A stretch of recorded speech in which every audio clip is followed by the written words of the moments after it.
missing someone. Love with all your heart.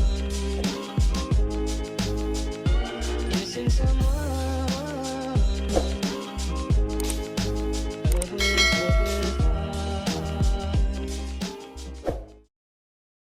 What's up guys, welcome back to my channel. This week I'm going to be touching up some roots and pretty much refreshing this blue that has faded out. I don't know if you guys remember, but probably a few months ago I showed doing a full transformation on her from going virgin hair to full on blue, and she was so happy that she wanted to redo it all over again, do the similar same color.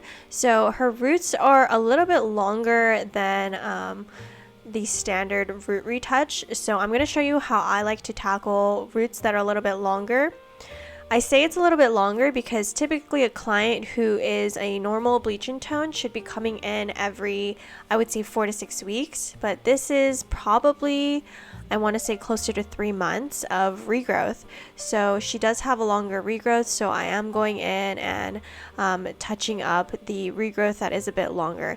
And the reason why clients need to come in a bit sooner is because there's about a ½ inch of a heat zone that your head gives off from your scalp, and that kind of helps the lightener to process a little bit quicker.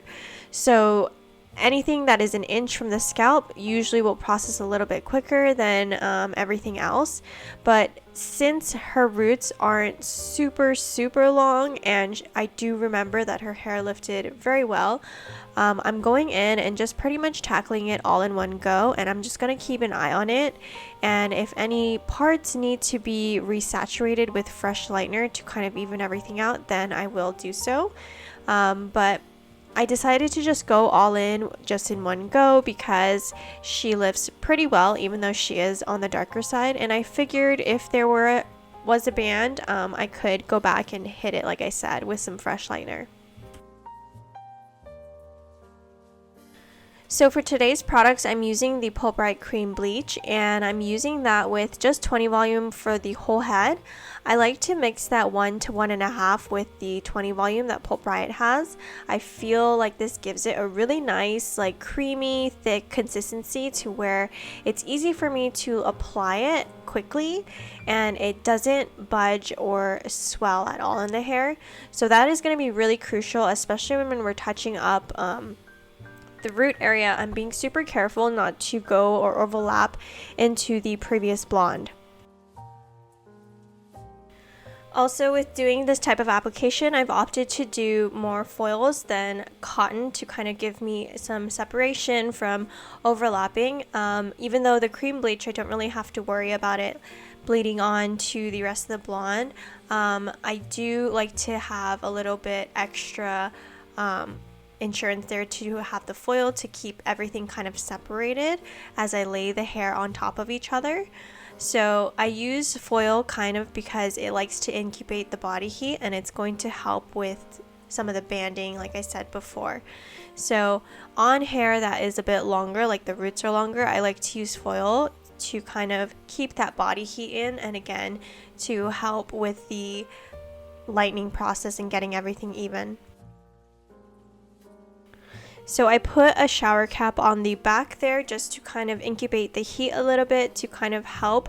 I did check on it a little bit and I saw that everything kind of looked like it was lifting really evenly. So now I'm going in the front and pretty much retouching it the same way. As I'm retouching it though, I would say a quick tip is to section the hair first and hold up that section of hair and then apply to that area.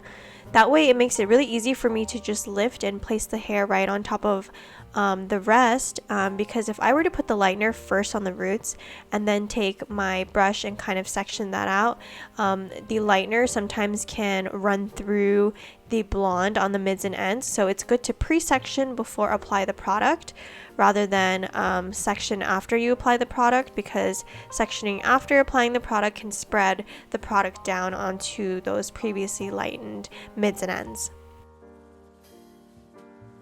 And for this front section, I started from the middle part, and I basically will do the whole top section first. So I'll move from the middle to, let's say, the right side, and then go all the way towards the temple. And then once I reach the temple, then I kind of move over back to that top middle part section and then finish the top sides.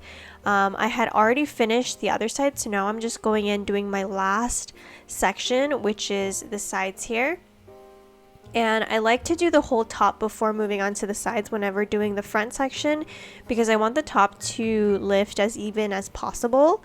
And then I always rinse out, like if the sides are ready after the top, I will rinse out according to when it's fully ready and to the level that I want it. So once I was done with the whole application, I just pretty much put a shower cap over the whole thing. And then I put her under the dryer for a little bit just to kind of help again with the heat zone, to kind of distribute heat evenly throughout that longer root. And I just put it on like medium heat to kind of mimic the body heat. I don't like putting it on too high, but I just need a little bit of heat to kind of help with the lightening of that longer root. So this is what it looked like as it was still processing. You can see there's slight warmth a little bit away from the root. And after we kind of rinsed her out in quadrants, there was some areas that we had to reapply and put some fresh lightener to kind of even everything out. But at that point, it's not a huge big deal. It just needed like an extra level. And so by doing that, we kind of just rinse out the lightener, towel dry that area very well, and just put some fresh cream bleach with 20 volume, and then just let it sit for about like 10-15 minutes, and then it was pretty much ready at that point. I basically wanted her roots to be at least like a level 9 so that the colors that we put on gives a nice fade out and kind of matches the mids and ends. So once her roots pretty much reached that level 9 and 10 that we were looking for, I went ahead and already mixed up her Pulp Bright semis. We did like a variation of purple on the roots and then mixed up the purple and blue alternating slices throughout the rest of the head. And this is going to give that nice, beautiful fade as well. I feel like anything that has purple in it always fades the best. And you can see that her hair didn't really fade super green, even though we did such a blue color on her last time as well.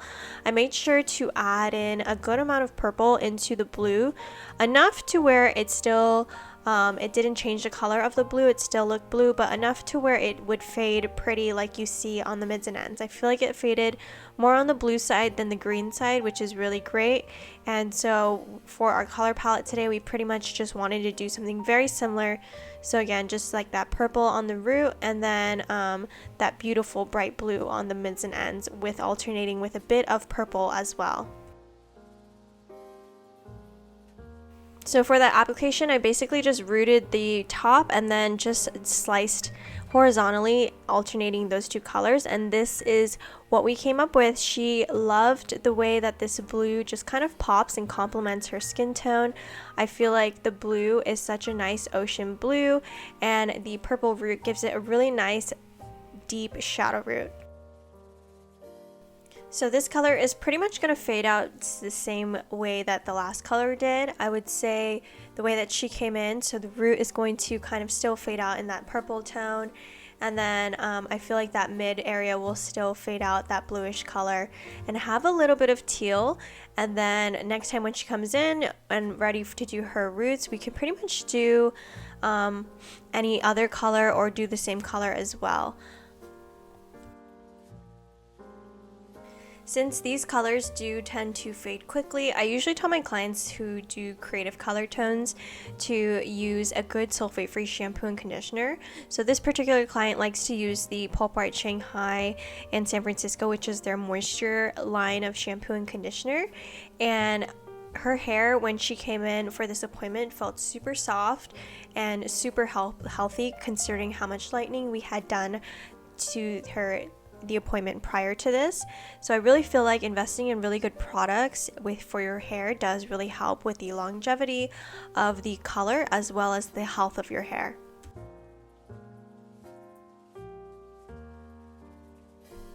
Alrighty guys, that is it for this week's episode. Thank you guys so much for watching and tuning in, and as always, I will talk to you guys next week.